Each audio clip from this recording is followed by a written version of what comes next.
예. 우리 아이 자존감을 높이는 존재 경청과 그림책 마음 코칭이라는 제목으로 제가 오늘 지금부터 이제 한 1시간 정도 강의를 할 건데요.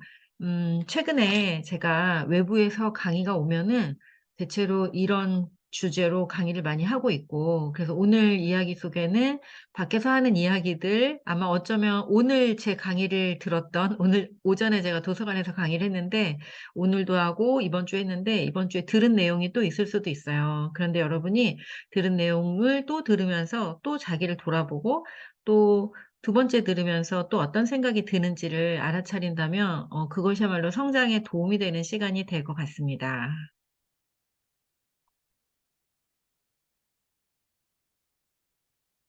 아, 소리가 잠깐 그래요. 다른 분들도 한번 물어볼게요. 소리가 좀 끊기나요? 이게 아까 인터넷을 하는데 조금 그렇던데. 그러면 그거를 좀 정비하고 시작을 해도 될까요? 여기 제가 그, 음, 괜찮은 분도 있고, 끊기는 분도 있고, 그래요? 아까 그 노래할 때 막 끊기더라고요. 잠깐만요. 여러분 소리가 어떤가요? 소리 괜찮으신지 한번 좀 사인을 좀 보내주세요. 소리 어때요? 네, 잘 들립니다. 아, 괜찮아요? 아까, 네, 네, 음향 괜찮아요. 소리는 괜찮고요. 근데 아까 그 노래 그쵸. 소리는 계속 끊겼습니다. 맞아요. 노래 막 끊겼죠. 지금은 괜찮아요? 네, 좋습니다. 그러면 잠시만요.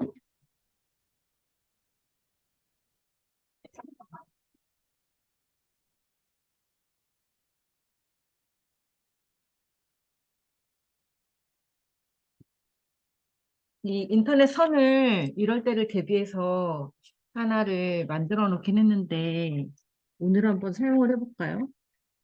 이게, 이걸 꽂으면 잘 될까요, 혹시? 그냥 할까? 잘 안 되네요. 오늘 많이 들어온 날도 아닌데, 그죠? 네.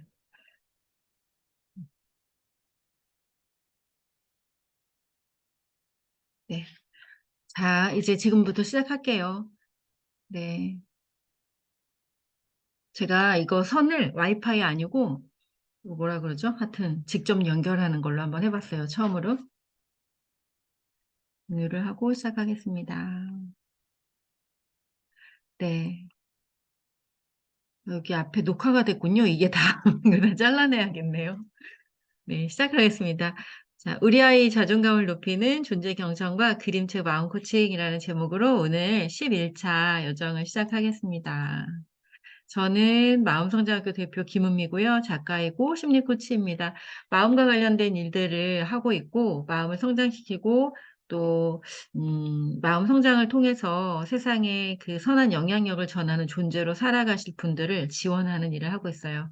저는 무려 33년, 3만 시간 이상의 교육 시간을 통해서 전 세대를 아우르는 교육을 전하는 일을 하고 있습니다. 지금도 역시 초등학교부터 시작해서 중고등학교, 성인까지 매년 다양한 사람들을 만나고 있어요. 저는 유치원 교사로부터 시작해서 독서논술 지도사, 이렇게 20대, 30대, 그리고 40대 이후에는 이렇게 다채로운 마음과 관련된 일들을 하면서 성장하고 있고요. 지금도 계속 성장 중에 있습니다. 마음 성장학교라는 이 이름, 그러니까 저희 브랜드이면서 저희 회사 이름이면서 또 제 책 제목이면서 제 프로그램 제목이면서 뭐 그래요. 마음과 성장이. 이 마음과 성장이 저에게 굉장히 중요한 키워드고 저는 계속해서 마음을 성장시키는 일들을 하고 있고 성장이라는 그 단어는 저의 정체성의 아주 중요한 부분을 차지하고 있어요. 그래서 제 스스로가 계속해서 성장하는 모습을 보여줌으로 인해서 여러분에게 좋은 그 롤모델 또 멘토의 역할을 하고 있습니다. 저와 함께 동행하시는 분들은 제가 무엇을 하고 제가 어떻게 일을 하는지에 대해서 관찰하시고 그리고 그것을 모방하는 것만으로도 되게 좋은 성장이 되실 거라고 저는 확신하고 있어요. 10여 년 넘게 이제 이렇게 마음 성장의 일을 하면서, 그냥 평범한 동네에 독서논술 선생님에서부터 시작해서 이렇게 전국에 있는 선생님들 또 요즘에는 이제 해외에서 우리 선교사님들이 또 많이 참여하고 계신데 누구라도 마음을 성장시키고 자기 자신을 성장시킬 수 있는 그런 기회를 찾고 있는 분들에게 좋은 멘토가 되고 또 그 길을 아주 빠르게 안내하는 코치가 되고 그리고 마음성장학교 대표가 돼서 치유, 성장 그리고 성공까지도 함께 길을 제시하는 그런 여정을 어 기획하고 그리고 함께 나누고 있습니다. 마음성장학교는 리더의 마음성장과 의식성장을 지원하는 교육 코칭을 통해 세상에 빛을 더한다라는 마음으로 운영을 하고 있어요. 여러분도 어떤 일을 기획하고 하실 때 저처럼 이렇게 내가 지금 무슨 일을 하는 사람이고 왜 이 일을 하는지에 대해서 그리고 그 일의 결과는 무엇인지에 대해서 명확하게 자신의 사명을 기록하시고 그 사명을 정교하게 다듬으시고 계속해서 그 사명이 이루어지는 방향으로 나가신다면 아마도 길을 잃지 않고 성장하는 삶을 살아가실 수 있을 거라고 확신합니다. 이와 같은 여정들을 하고 있고요. 정말 다양한 사람들을 만나고 있고 그리고 마음성장학교에는 이런 프로그램들이 있습니다. 마음성장 코칭, 마음성장 심리 코칭, 그리고 그림책 심리 코칭. 여러분 중에 코치 기본 과정을 배우신 분들은 그림책 심리 코칭을 통해서 역량 과정을 통해서 영성과 감성이 풍부한 직관력이 있는 코치로 이제 변화 성장하시고요. 그리고 이제 전 세대를 만날 수 있는 도구가 되실 거예요. 그림책 심리 코칭은. 또 하나는 그런 만날 준비를 할 수 있는 마음의 성장, 의식의 성장이 될 거예요, 코치로서. 그리고 마음 성장 심리 코칭 같은 경우에는 KPC를 넘어서 슈퍼바이저 수준의 코칭을 할 수 있는 그런 도구들이 다 들어 있고 또 심리적인 부분을 터치할 수 있는 그런 코칭을 할 수 있어요. 무엇보다 여러분 자신이 이 심리 코칭 과정을 거치게 되면 세상을 살아가는 데 필요한 마음과 관련된 의식과 관련된 것들이 좀 더 쉬워지고 그리고 명확해지는 그런 시간이 되실 거예요.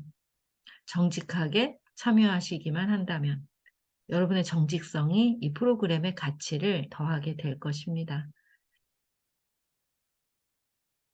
그리고 인제 그림책 심리 코칭은 2 급, 1 급을 통해서 FT 과정을 하게 되면은 이제 저와 같이 2급 과정을 안내할 수 있는 그런 권리를 또 드려요. 그리고 제가 나갈 수 없는 곳에 또 파견해서 강사로서 또 활동하실 수 있게 도와드립니다. 우리 코치님들이 이렇게 다양한 곳에서 활동을 하고 있어요. 아동 청소년, 또 부모 교육, 또 장애우 교육, 또 이렇게 힐링 원예에도 융합이 되어 있고요. 또 이런 지역 센터나 청년들 그리고 선교회까지도 활용되고 있고요. 또 공예를 하시는 우리 코치님 또 뭐 코딩 교육과 그림책 심리 코칭을 연결해서 정말 기발한 프로그램들이 많이 나오고 있고요. 연극놀이나 비폭력대화 또 마음챙김까지도 그림책 심리 코칭으로 융합되어서 다양한 사람들을 도울 수 있는 도구로 활용되고 있습니다. 자, 오늘 여정은 제가 이렇게 오픈 채팅방에서 늦은 시간에 일방적으로 나누는 강의이지만 여러분은 계신 곳에서 침묵 속에서 함께하면서 또 제가 질문을 던지면 그 질문에 답하시면서 우리가 보이지 않는 가운데 마음과 마음을 나누는 그런 시간이 되었으면 좋겠어요. 그리고 이 시간이 의미 없는 시간으로 만들지 마시고 우리가 어떠한 시간을 함께 하시든지 메모하시고 기록하시면서 내면에서 올라오는 성찰들을 소중하게 건져 올리시면서 나에게 의미 있는 시간으로 만드시기를 바랍니다. 오늘 특강에 대한 기대를 이렇게 신청서에 써 주셨어요. 우리가 단톡에 이름을 제가 아까 공유했는데 여러분이 신청서를 쓰지 않고 단톡에만 이렇게 하면은 그 이름이 없으셨을 거예요. 신청서를 꼭 써 주세요. 왜냐하면은 매번 목요일 날마다 하는 특강이 제가 목요일 날 만들어요. 이거 아까 오전에 강의 갔다 와서 낮에는 제가 올림픽 공원에서 산책을 좀 했어요. 그리고 나서 친구를 만나서 산책을 좀 하고 그리고 와 가지고 만든 거예요, 한 몇 시간 동안. 그래서 여러분이 어떤 생각을 가지고 참여하고 어떤 고민들이 있는지를 제가 매 시간 이제 저도 사람을 배우는 거죠. 함께 성장하는 우리 코치님들을 배우고 또 참여자들에 대해서 배우는 거예요, 저도. 그래서 '아 이런 생각을 갖고 계시는구나.'를 참고해서 그날의 강의를 열고 있어요. 그러니까 신청서를 매번 꼭 작성해 주시기 바랍니다. 오늘도 정말 다양한 분야에서 일하고 양육하고 가르치시는 분들이 참여하셨고요. 또 많은 기대와 또 질문을 가지고 오셨어요. 근데 오늘 자녀에 대한 그 자존감이다 보니까 뭐 여러 자녀에 대한 고민들을 써 주셨어요. 그래서 제가 다 읽어 보고 이 고민들이 아우러질 수 있는 그런 내용들을 이제 오늘 강의에서 담아서 안내하겠습니다. 그리고 강의 끝나고 나서는 이 내용들에 대해서 또 부족한 부분을 답변하는 시간을 가질게요. 오늘은요, 자존감을 이루는 3 요소, 존재 경청, 그리고 존재 경청 그림책을 제가 한 권이 아니고 한 2권 넣은 것 같아요, 오늘. 질문을 읽다 보니까 이런 질문이 이런 고민들이 있으시구나 그래서 제가 두 권 넣은 것 같은데요. 그리고 인제 Q&A 시간 성찰 남기기가 있는데요. 여러분 오픈 채팅방에 강의가 끝난 다음에 성찰을 꼭 남겨 주세요. 여러분의 성찰이 제가 하는 일이 헛일이 아니고 누군가에게 어떻게 전달되고 있는지, 그리고 그걸 통해서 또 다음은 어떻게 준비해야 될지, 이렇게 서로가 서로에게 도움을 주고받으면서 동반 성장하는 여정이에요, 이 여정이. 그래서 여러분이 성찰을 꼭 남겨 주시기 바랍니다. 나의 성찰은 다른 사람에게도, 다른 사람의 성장에도 도움이 되고 또 자기 자신의 성장에도 물론 도움이 됩니다. 그래서 우리가 성찰 남기는 것도 이 과정의 일부로 중요한 여정으로 생각하시면 되겠어요. 자, 자존감을 이루는 3 요소예요. 제가 지난주 10 강에서 올려드린 자존감에 대한 강의도 꼭 한번 들어보시고요. 그리고 오늘 강의는 아주 짧게 이런 거는 짧게 할게요. 우리가 실제 사례들이 되게 많으셔 가지고 자존감을 이루는 3 요소는 크게 자기 효능감, 자기 조절감, 자기 안정감이에요. 이런 것들은 이런 질문으로 다시 물어볼 수 있어요. '내가 가치 있는 존재인가? 내가 어떤 성과를 통해서도 가치가 있는가? 또는 내가 그냥 존재 자체로도 가치가 있는가?' 이런 것들이 충족될 때 스스로 내가 참 쓸모 있고 소중한 존재라고 느끼면서 살게 돼요. 그리고 또 하나는 자기 조절감인데요. 때때로 원하는 것들을 원하는 방식으로 채우면서 살고 있지 못하면 우리는 조절감이 깨지기 시작해요. 참고 인내하고 견디는 시간이 길어지면 길어질수록 이 조절감이 이제 어 조절이 안 되는 시간이 우리에게 찾아와요. 그러면 어떻게 돼요? 불쑥불쑥 화가 나고 우울하고 분노가 올라오죠. 그러면 이제 스스로 자책하게 되죠. '내가 좋은 어른이 아닌가 봐. 좋은 부모가 아닌가 봐. 좋은 리더가 아닌가 봐.' 이렇게요. 그런데 그럴 때는 내가 원하는 것들을 채우면서 살고 있는가를 다시 질문하시고 그것들을 채워야 되는 거예요. 그다음에 자기 안정감이에요. 우리는 관계에 어려움이 있거나 경제적으로 심각한 어려움을 당할 때 또 몸이 건강하지 않을 때 안정감이 깨져요. 그래서 '내가 안전한가?'라고 했을 때 굉장히 불안함을 느끼게 되죠. 그 안정감이 깨지는 사람은 자존감 자체가 이제 거의 사라져요, 사라져. 그래서 뭐 이 두 가지도 중요하지만 안정감이 가장 중요한 요소 중에 하나예요. 그래서 자기의 안전을 지키는 데 많은 에너지를 쓰게 돼요. 그러다 보면 건강한 자기로 성장하는 데 에너지를 쓸 수가 없어요. 그냥 현상 유지, 현재를 지키는 데 에너지를 쓰는 거예요. 그래서 이 세 가지가 여러분에게 지금 충족되어 있는지, 또 오늘 자녀에 대한 이 시간이니까 내 자녀에게 내가 때때로 "아이고 우리 딸 얼굴만 봐도 이뻐. 함께 있기만 해도 엄마는 기쁘고 행복해." 이렇게 존재에 대한 칭찬을 해 주고 계시는지, 얼굴만 봐도 그냥 얼굴을 찌푸리고 계시는지 그거 한번 점검해 보시고요. 또 우리 아이가 원하는 것들을 원하는 방식으로 누리면서 살아갈 수 있게 내가 배려해 주고 또 안내하고 있는지 그런 것도 한번 보시고요.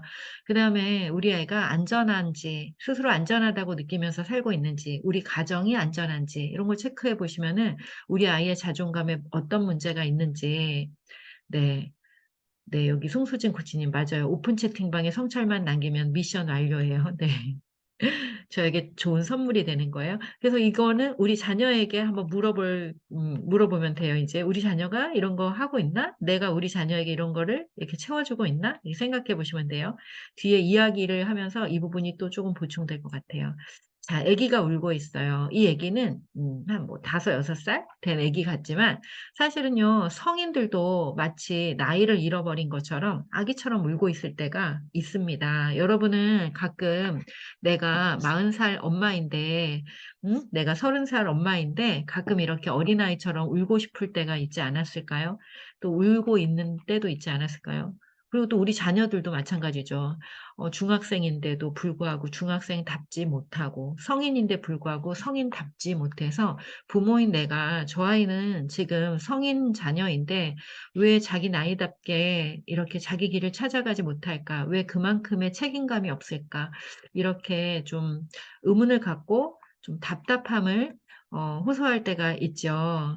어떤가요? 아기가 이렇게 울고 있을 때 우리는 어떤 마음이 들어요? 여러분 이 표정을 한번 따라해 보세요. 우리가 공감이 잘 되지 않을 때는 그 표정을 따라해 보는 거예요. 여러분의 자녀가 도대체 납득이 안 되고 이해가 안 될 때는 그 자녀의 표정을 한번 따라해 보세요. 오늘 써 주신 분들 몇 분의 그 질문을 읽다 보니까 아마도 그 자녀의 얼굴이 냉담하거나 또는 무표정하거나 또는 불만이 가득 차 있거나 이런 표정의 자녀들이 저한테 이렇게 느껴지더라고요. 만약에 그렇다면 그 표정에 대해서 화를 내시기보다는 그 표정을 한번 따라해 보세요.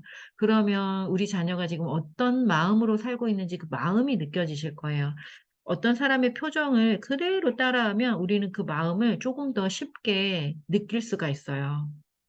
입을 삐죽거린다거나 시큰둥한다거나 투덜투덜한다거나 그거를 그냥 한번 따라해 보세요, 야단치기 전에. 그러면 아마 마음이 정말 잘 느껴져요. 자, 이렇게 울고 있는 아이를 보면 아마 여러분은 안쓰러워 가지고 "아이고 왜 울어." 이럴 거예요. 그것이 남의 집 아이일 때는 그렇다고 하더라고요, 엄마들이. 그런데 우리 집 아이일 때는 "시끄러워. 조용히 해. 뚝 그쳐." 이런다고 하더라고요. "왜?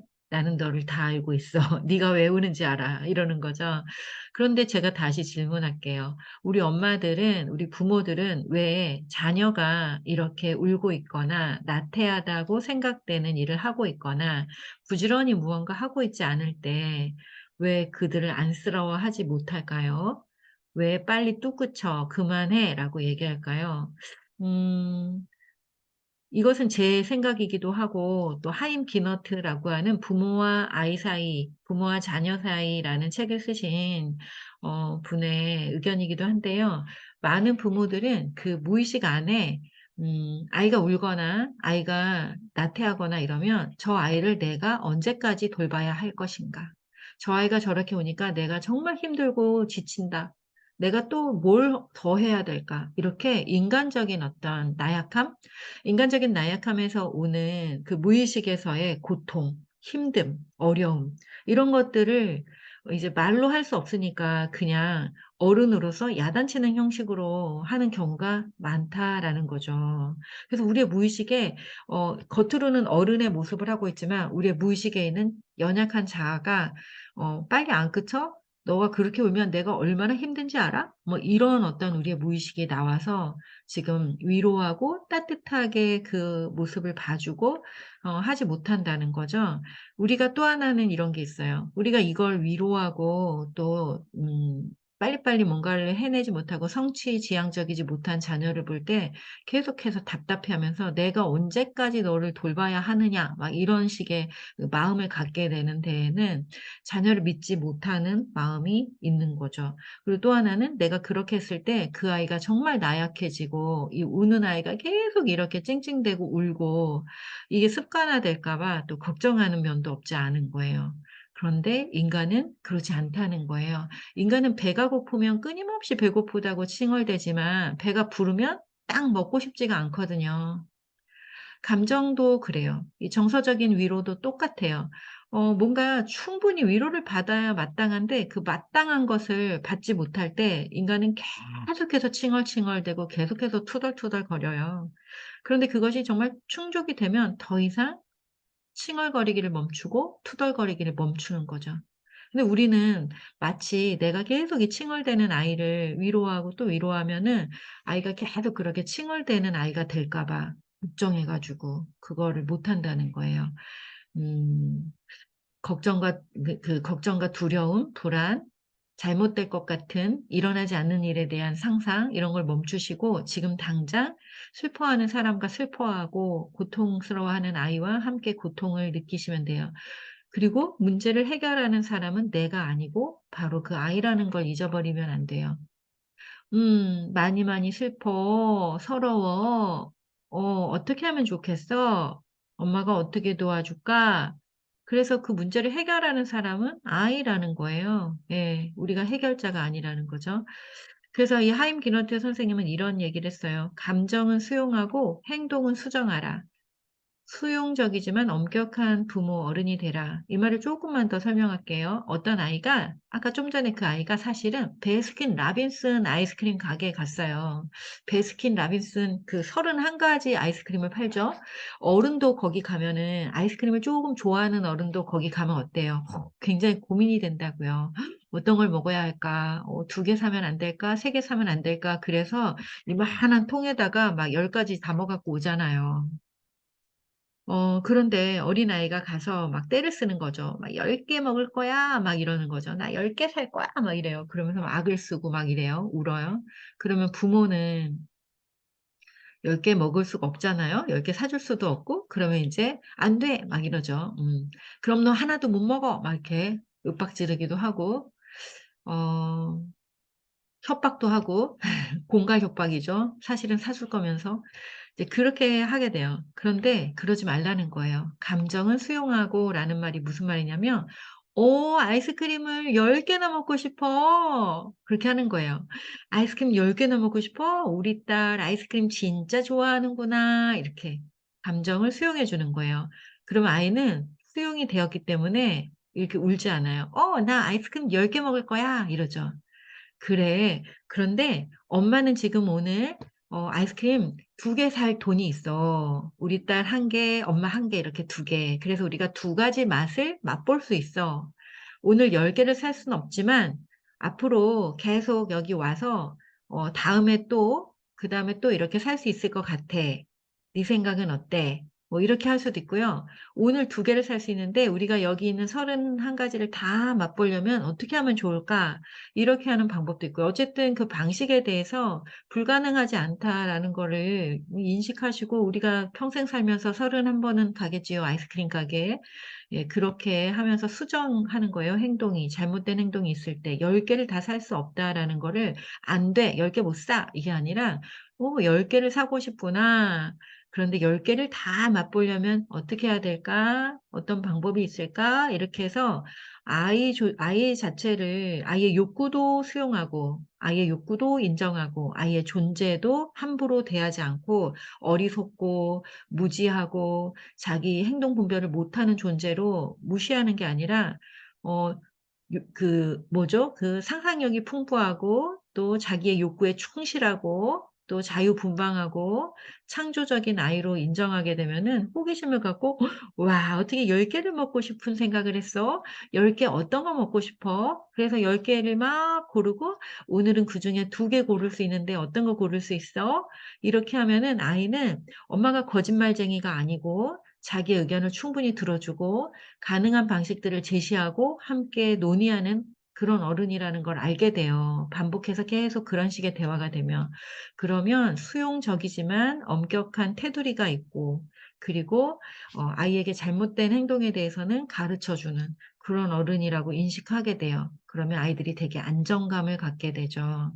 그래서 대화가 처음에는 '아 쟤랑 어떻게 대화를 하지?' 하는데 그런 대화를 계속 해 나가다 보면 아이를 야단칠 일이 단 한 가지도 생기지가 않아요. 정말 단 한 가지도 생기지가 않아요. 정말 그렇답니다.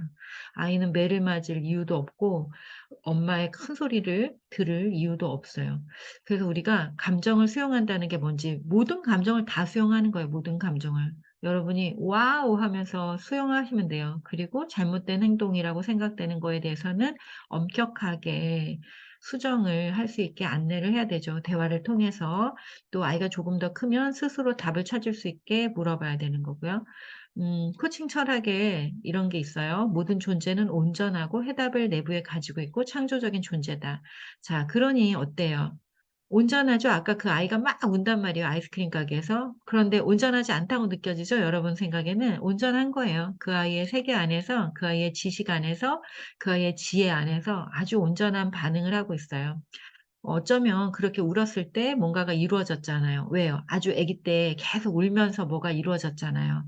그래서 아이가 어느 정도 자라면 말을 할 수 있게 되면 이제 더 이상 우는 것은 좋은 방식이 아니라는 거를 차분하게 알려줄 필요가 있죠. 울지 않을 때 엄마가 제대로 들을 수 있어. 울지 않을 때 이것을 할 수 있어. 이렇게요.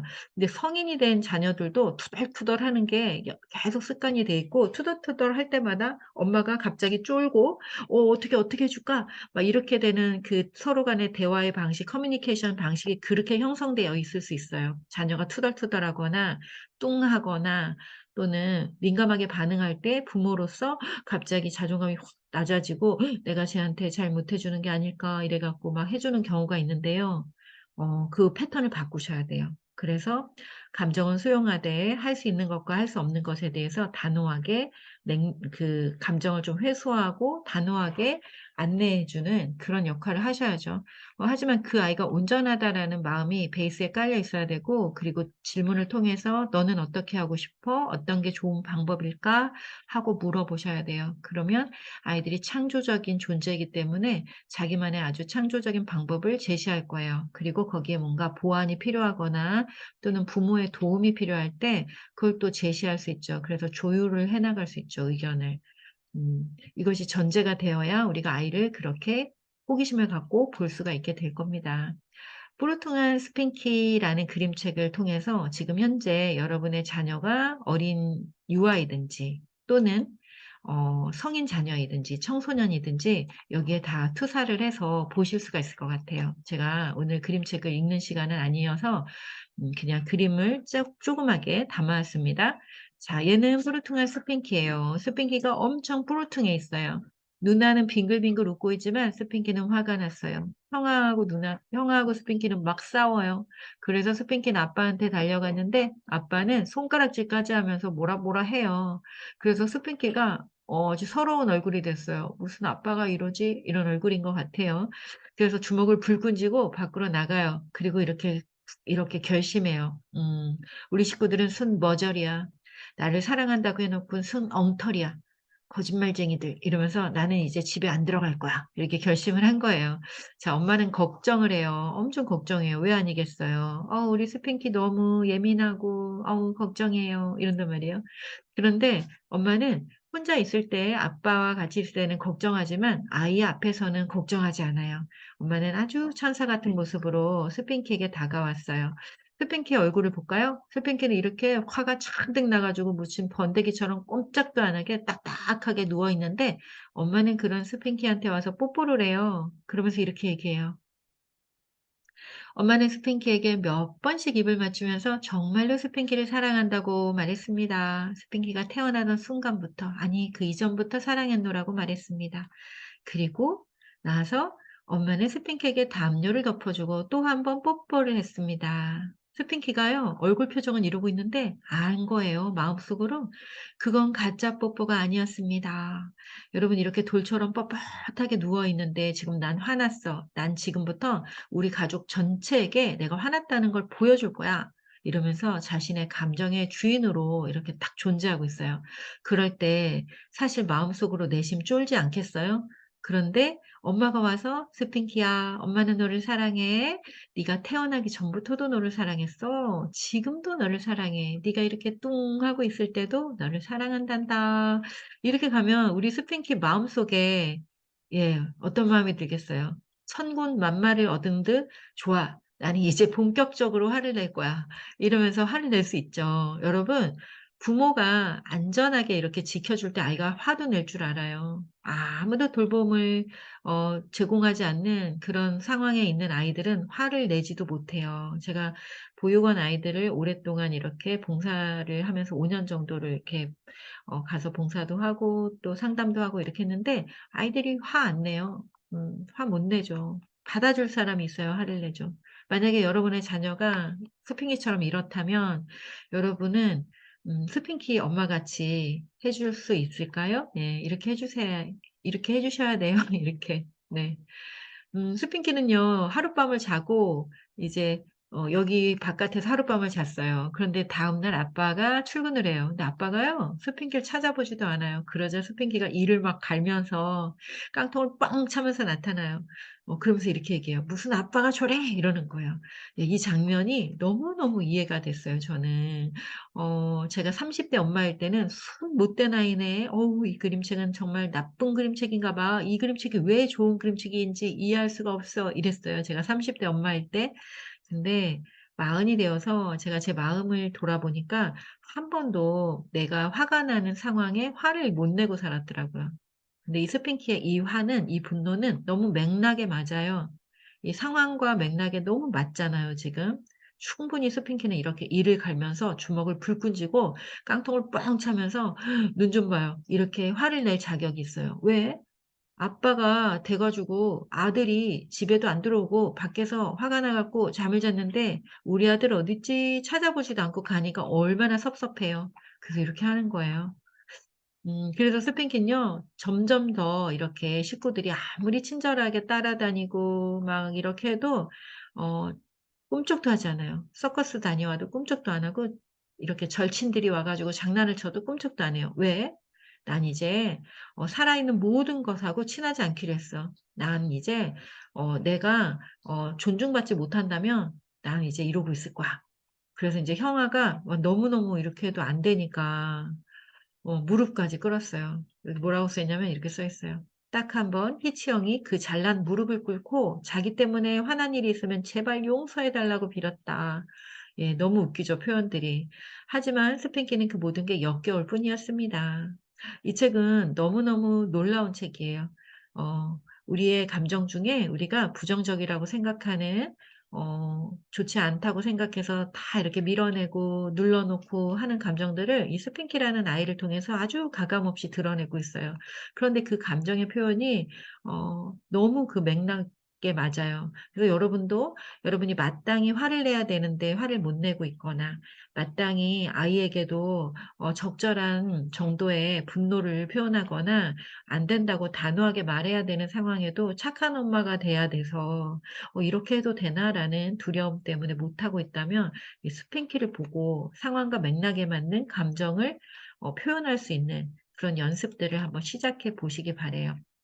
또 아빠가 이제 나타나서 스핑키에게 설교를 하기 시작해요. 스핑키가 나이 값을 못하고 애처럼 군다고 해도 스핑키를 식구들은 스핑키를 사랑한다고 말했어요, 아빠가. 그랬더니 스핑키가 어이가 없는 거죠. 그래서 이렇게 유체 이탈을 하고 이러고 있어요. 아빠는 열심히 얘기하고 있어요.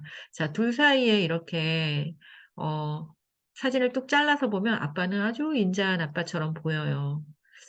그런데 둘 사이 이렇게 연결해 놓고 보면 전혀 소통이 되지 않고 있어요. 눈을 보지 않고 서로를 느끼지 못하고 대화를 하면 이런 대화가 되는 거예요. 스핑키가 이렇게 얘기해요. 사실 아빠가 이 사실을 모르는 것 같은데 스핑키는 여느 아이들과 다를 바 없는 아주 정상적인 아이랍니다. 자, 우리 부모들이 많이 하는 실수예요. "너는 공부 못해도 괜찮아." 뭐 "그렇게 해도 괜찮아." 안 괜찮거든요, 우리 아이들은. 우리 아이들은 잘하고 싶거든요. 성공하고 싶고요. 부자도 되고 싶고 공부도 잘하고 싶고. 그런데 부모들이 "괜찮아. 그래도 괜찮아."라는 말이 섭섭하고 어이없고 뭐 그렇게 들릴 수 있어요. 어떻게 잘할 수 있게 도와줄까를 물어봐야 되는 거죠. 근데 스핑키는 어 이 말 스핑키한테 한 이 말을 다시 한번 보세요. "스핑키가 나이값을 못하고 애처럼 군다고 해도 식구들은 스핑키를 사랑한다." 이 말은요, 다르게 얘기하면 그 무의식 안은 이런 거예요. "너는 되게 어리석고 나이값도 못해. 어린애 같아. 그런데 우리는 참 괜찮은 식구들이야." 이렇게 해요. 예, 그 말을 듣고 좋아할 사람은 안 무덥죠. 우리 아이들은요, 부모가 이렇게 얘기할 때 그 무의식 차원의 이해를 한다는 거예요. 여러분의 아이들도 그렇게 이해해요. 그래서 스팽킹요, 귀를 막아 버려요. 아빠의 그 허튼 소리를 듣지 않으려고 두 손으로 귀를 꽉 막아요. 자, 그리고 이렇게 얘기해요. 스핑키가 자기만의 생각과 감정이 있는 사람이라는 걸 이해하지 못하는 것 같았습니다. 이해하기는커녕 그런 사실을 알아차리지도 못하는 것 같았으니까요. 이 세상이 스핑키에게 함부로 대했고, 그래서 스핑키도 이 세상을 싫어하기로 했습니다. 모든 살아있는 것들을 포함해서요. 아참, 동물들만 빼고요. 자, 여러분, 부모가 하는 소리를 허튼 소리라고 얘가 지금 얘기해요. 우리도 어쩌면 다른 사람에게는 누가 힘들어서 제가 조금 힘들어서요. 좀 쉬었다가 하려고요. 그럼 그래. 쉬었다 하는 것도 괜찮아. 네가 할 수 있는 힘이 날 때까지 좀 쉬어 봐. 우리가 아마 이렇게 얘기할 거예요. 다른 사람들, 다른 집의 자녀들에게는. 근데 우리 집 애가 "엄마 나 좀 용기가 안 나고 나 좀 힘들고 그래서 나 좀 쉬어야겠어." 이러면은 우리가 분노할 거예요. "용기가 안 나긴 뭐가 안 나." 막 이러면서 이제 분노할지 몰라요. 생각이 있는 아이들이라는 거, 감정이 있는 사람이라는 거, 그걸 우리가 존중할 필요가 있어요. '그래 너가 그런 힘든 게 있구나. 엄마가 그걸 몰라서 미안하네.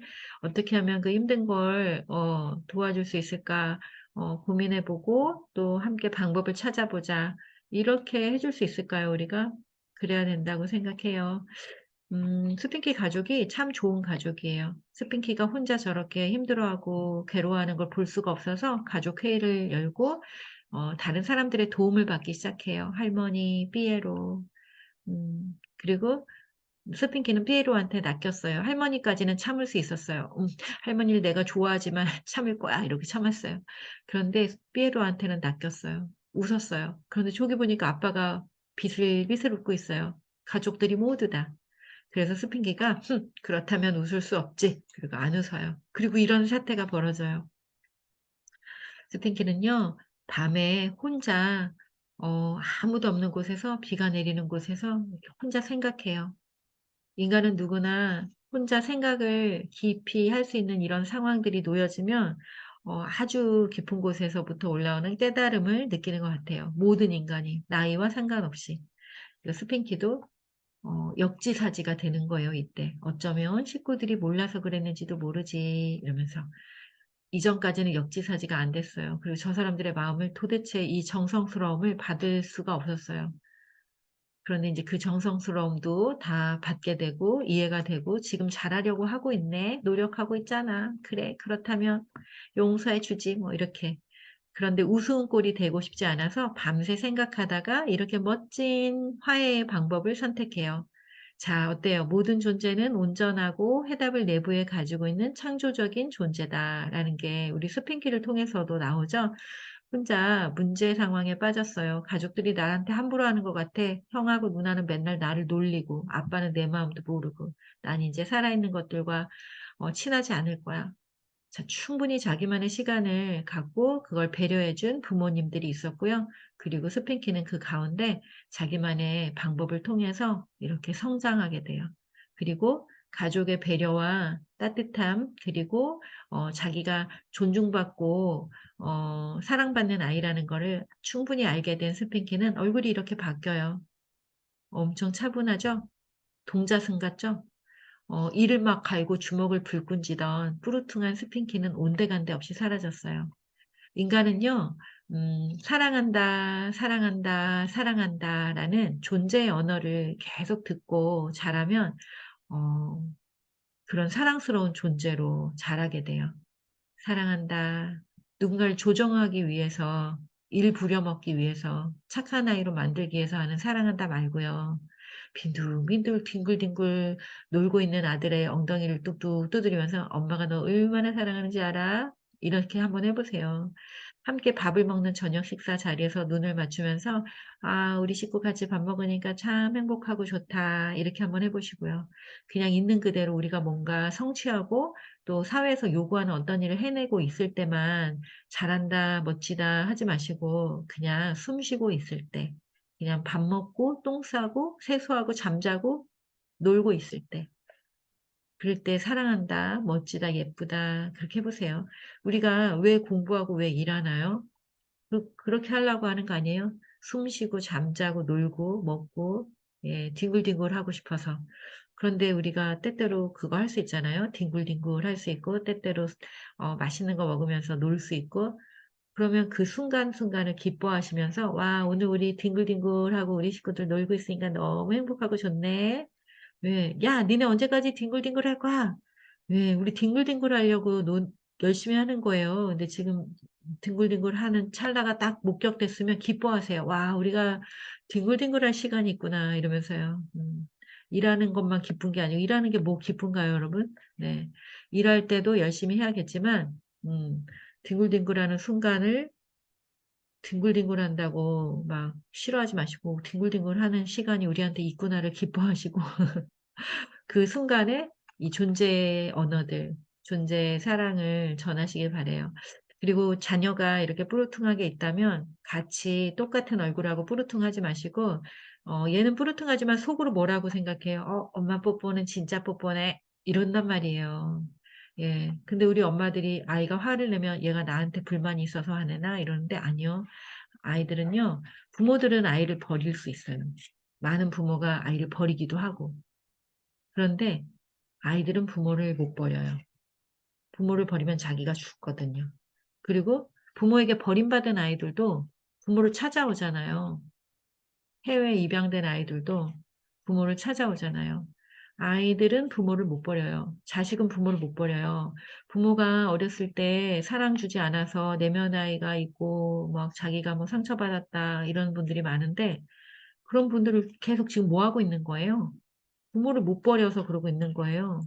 어른이 됐으면 부모로부터 독립돼서 버리진 않아도 독립된 존재로 분리된 존재로 살아야 되는데 부모를 못 버린다니까요. "엄마 때문이야. 엄마 사랑이 아직도 부족해. 엄마 나를 더 사랑해 줘." 계속 이러고 있는 거죠. 그래서 여러분이 착각하면 안 돼요. 우리 애가 화가 나서 소리를 지른다 그러면 음 사랑이 더 필요한 거죠. 존중이 더 필요하고 똑같이 "너 어디서 엄마한테 그렇게 하는 거야." 이렇게 하면은 안 된다는 거죠. 이 장면을 기억하세요. 아이는 겉으로는 화가 나 있지만 다른 이유 때문에 화가 나 있는 거예요. 엄마 때문이 아니고. 성장하는 인간은 때때로 이런 시간들이 있잖아요. '우리 아이가 지금 성장하고 있나 보다.' 그러면서 더 안전한 성장의 에너지를 쓸 수 있게 더 안전한 그런 부모가 돼 주시면 되겠습니다. 스핑키가 이렇게 검정색의 에너지 욕구를 표현하는 이런 감정 상태일 때 스핑키가 성장했어요. 훌쩍. 인간은 모두 다 이렇게 때때로 이렇게 살고 있지만 음 욕구가 충족되는 순간들이 있어요. 그런데 인간의 성장은 이럴 때 급격하게 일어나요. 이러한 감정들을 경험할 때 욕구가 충족되지 않았을 때 자신의 욕구를 어떻게 채울까? 인생을 어떻게 살아갈까? '나는 누구인가?'를 생각하면서 성장하게 돼요. 그래서 우리 삶에 들어온 불편한 감정들 그것들이 그저 불편하지만은 않은 우리를 성장시키는 당연한 지극히 당연히 들어와야 될 것이 들어온 것이라고 느끼시고 그냥 호기심을 가지세요. 늘 기쁘고 늘 생기가 돌던 우리 아이가 어 '어떤 이유일까?' 하고 호기심을 가지세요. '어떤 성장이 이루어질까?' 하고 호기심을 가지세요. 그리고 '뭘 도와줘야 할까?' 해서 그걸 도와주세요. 부모는요. 아이를 비춰주는 거울이에요. 여러분은 깨진 거울을 보고 싶어 하지 않죠. 제가 우리 코치님들에게 "피드백을 하지 말아라. 당분간 피드백을 하지 않는 누구에게도 그런 연습을 좀 해라." 이렇게 얘기를 했는데 부모건 선생님이건 피드백을 자꾸 하는 그 어른을 좋아하지 않죠. 그래서 제가 이렇게 강의하는 이 강의 스타일을 여러분이 좋아하지 않을까 봐 걱정이에요. 저는 누군가를 빨리 촉진시키기 위해서 이렇게 "뭐뭐 해라. 이렇게 하세요." 막 이렇게 강의를 하고 있는데 사실 저도 이런 강의보다 그냥 한 명 한 명의 사례를 얘기해 주는 게 훨씬 제 에너지를 절약할 수 있고 편안하고 온유한 저를 보여줄 수 있어서 훨씬 좋답니다. 아마 이 5 월달 6 월달에는 그렇게 진행을 하지 않을까 싶기도 하고 5 월달에는 잠깐 멈출까도 싶어요. 왜냐하면 제가 5월 첫째 주부터 목요일 날 오전에 남산도서관 강의를 4 주간 하는데 여러분이 그거를 참여하시면 괜찮겠다 이런 생각이 들어서 5 월달에는 어떡할까 생각 중에 있어요. 자 그래서 부모는요. 비꼬지 않고 비꼬지 않고 감정을 있는 그대로 보여주는 거예요. 너가 지금 슬프구나. 지금 화가 났구나." 그러면 돼요. 그 화난 감정을 해결하는 건 내가 아니고 우리 아이가 해결할 거예요. 그러니까 그거를 그냥 비춰주는 사람만 되시면 돼요. 근데 여러분이 자꾸 해결하려 그러니까 막 "빨리 안 그쳐? 빨리 조용히 안 해?" 막 이렇게 하는데 남의 감정을 그렇게 막 하지 마세요. 남이에요, 자녀도. 그러니까 "너 빨리 네 감정 빨리 해결해." 이렇게 하는 거를 누가 상대를 이렇게 입장을 바꿔서 한번 생각해 보세요. 누가 나한테 와 가지고 "너 그 감정 빨리 어떻게 해결해."라고 하면은 어이가 없잖아요. 어이가 없는 일을 우리가 하고 있는 거예요. 그래서 그냥 비춰 주기만 하면 돼요. "어 지금 많이 슬프구나. 좀 뭐 힘들어? 음 어떻게 할까?" 도움이 필요하면 도와주는 거지만 도움이 굳이 필요 없을 때는 그냥 혼자 스핑키 혼자 있잖아요. 혼자 있는 시간을 배려해 주는 거. 그거 이상 해줄 게 없죠, 부모가. 특히 자녀가 중학생 이상 큰 성인 자녀라면 해줄 수 있는 게 사실은 많이 없어요. 그래서 혼자 그 감정을 추스릴 수 있는 공간, 그리고 좋은 멘토들을 소개해 준다든지 상담을 받을 수 있게 해 준다든지 뭐 이런 것들을 해줄 수가 있겠죠. 그래서 인간은요, 이렇게 자기의 이야기를 귀담아 들어주는 그냥 들어주는 것밖에 할 수 없어요, 봐주는 거랑. 그런 존재가 부모일 때 끝까지 부모를 지혜로운 자로 생각해서 어른이 되어서도 존중하고 존경하면서 또 찾아오고 그렇게 합니다. 존재 경청을 궁금해하시는 분들이 있죠. 존재 경청은 바로 이런 거예요. 이 엄마와 아이가 지금 둘이 서로 눈을 보고 있어요. 에너지가 막 여기까지 전해지죠. 둘이 너무 좋아하고 너무너무 지금 사랑스러워하고 기뻐하고 그런 게 보여요. 누군가가 나를 온전히 바라봐 주는 것, 그것은 얼마나 경이로운 일인지, 그 경험이 얼마나 경이로운지 여러분은 아마 알지도 모르겠고 어쩌면 이 중에 그 경험이 없는 분들도 많아요. 우리나라 사람들은 사람을 이렇게 안 보거든요. 사실 엄마도 아기를 이렇게 안 보거든요. "너 했어? 안 했어? 빨리 해." 막 이렇게 보잖아요, 우리가. 그래서 이 경험을 평생 한 번도 못 해본 사람도 많아요. 그런데 여러분 이 경험을 하잖아요. 사람이 즉시 바뀌어요. 자존감을 빠르게 변화시키는 아주 그 하나의 핵심을 얘기하라면 바로 이거예요. 이렇게 이런 존재, 이런 관계가 만들어지면 자존감을 걱정할 필요가 없죠. 좋은 거울, 깨끗한 거울, 그리고 서로 연결돼 있어서 언제든지 도움과 위로를 받을 수 있는 그런 관계. 이게 바로 존재 경청의 모습이고 관계예요. 자, 관계는 마주 보거나 바라볼 때 만들어져요. 누군가가 누군가를 바라보면 관계가 만들어져요. 일방적이더라도 이렇게 만들어지죠. 근데 이렇게 마주 본다면 더더욱 더없이 좋은 관계가 만들어져요. 마주봄과 바라봄, 그 순간에 찾아오는 섬광 같은 알아차림. 혼자 가만히 있을 때보다 누군가가 이렇게 눈을 봐주면 굉장히 깊은 곳에서의 알아차림이 있어요. 그리고 자기 내면의 존재의 소리를 듣게 돼요. 근데 그것이 우리를 엄청나게 진보하게 돼요.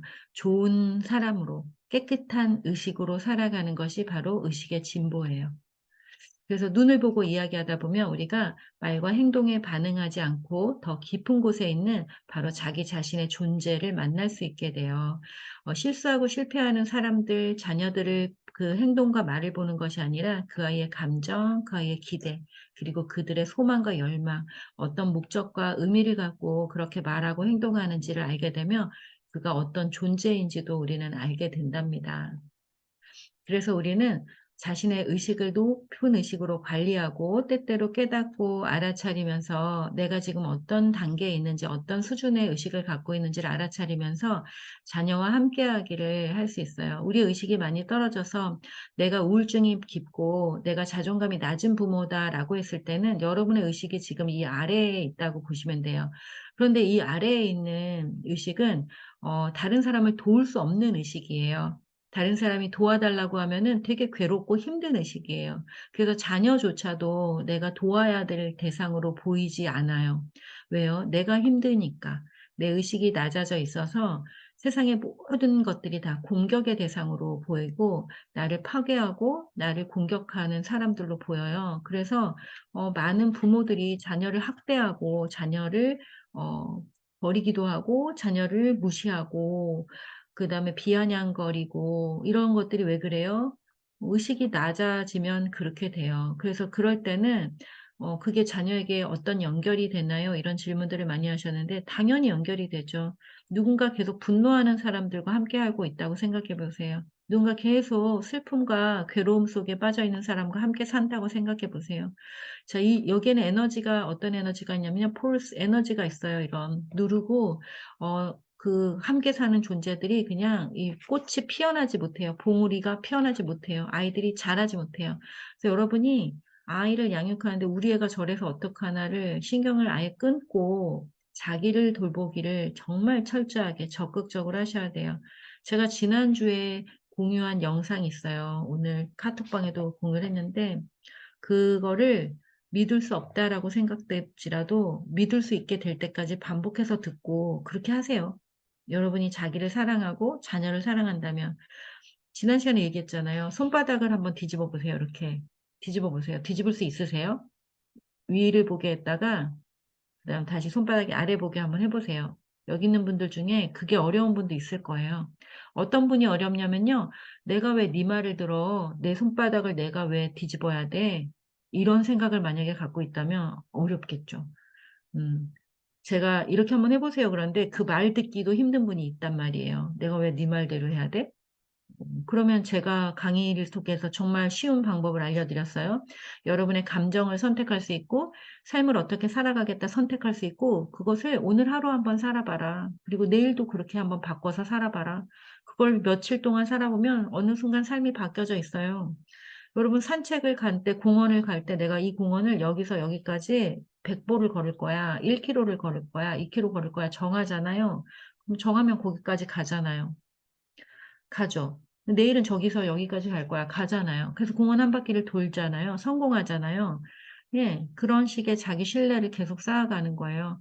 '마음을 바꾸겠다.'라고 하면 바꾸는 거죠. '내 자녀를 잘 되게 해 주고 싶다.'라고 한다면 내가 그게 영향이 된다면 '내가 바꾸겠다.' 하면 바꾸면 돼요. 그런데 왜 못 바꾸는지 아세요? 그 바로 무의식이 하는 일인데요. 무의식은 '내가 억울한 일을 당했어. 내가 굉장히 슬프고 내가 죄의식과 수치심 속에서 지난 날을 보냈어. 내 부모가 그렇게 했어. 그런데 내 자녀가 잘 살고 있으면 우리의 무의식은 자녀에게 질투를 해요. 자녀도 남편도 뭐 그런 게 없어요, 무의식은. 그러기 때문에 그냥 경쟁하고 그냥 적으로 생각하고 자녀가 잘 되는 것도 싫어한단 말이에요. 그래서 똑같이 만들어요, 자기랑 똑같이. 여러분이 인제 이 강의를 들었으니까 인식할 수 있어요. '아 내가 내 자녀를 정말 사랑하고 내 자녀는 나와 같은 그런 부모가 아닌 따뜻하고 사랑이 넘치는 그런 부모에게 자라게 할 거야.' 지금 즉시 바뀔 수 있어요. 그건 노력이 필요하지가 않아요. 노력이 안 필요한 거예요. 그냥 지금 공책에 쓰세요. '나는 사랑과 기쁨과 평화가 가득한 부모다.' 즉시 바꾼다. 만약 그게 또 인식이 돼서 슬픔이 오거나 두려움이 올 때는 알아차리고 다시 사랑과 기쁨 상태를 매일매일 창조한다. '나는 그런 부모가 된다.' 이렇게 쓰세요 매일. 그리고 그렇게 하세요. 만약에 그게 싫다면 여러분은 그렇게 살기 싫은 거예요. 그러면 인정하세요. '나는 슬픔의 존재다.' 이렇게. 그러면 이제 불후의 명작이 나올 수 있어요. 여러분 제가 작가로 살아 보니까 어떤 작가가 10 년이고 20 년이고 계속 슬픔을 주제로 책을 쓰거나 그림을 그린다면 정말 감사해야 될 일이더라고요. 근데 그거를 유지하고 있는 거예요 어찌 됐든. 음. 근데 저는 계속 성장이 제 키워드니까 저는 거기서 벗어나서 다음으로 가고 다음으로 가고 하는데 제가 한참 슬픔과 두려움과 막 그런 상황 속에 있을 때 그 슬픔 속에 깊이 머물러 있는 게 참 좋더라고요. 아무것도 안 해도 되고. '나는 이 슬픔이랑 같이 있는 게 너무 좋구나.'를 알아차린 순간이 있었어요. 그게 바로 마음이 머무는 페이지를 쓸 때 당시였는데 이 슬픔을 조금 더 유지해서 계속 가지고 가면서 '소설을 하나 써야겠다.' 이런 생각이 들더라고요. 근데 인제 제가 현실을 자각하고 '내가 지금 이런 슬픔에 빠져 있을 때가 아니지. 나는 엄마지. 나는 그리고 가장이지. 나는 좋은 엄마가 될 거야.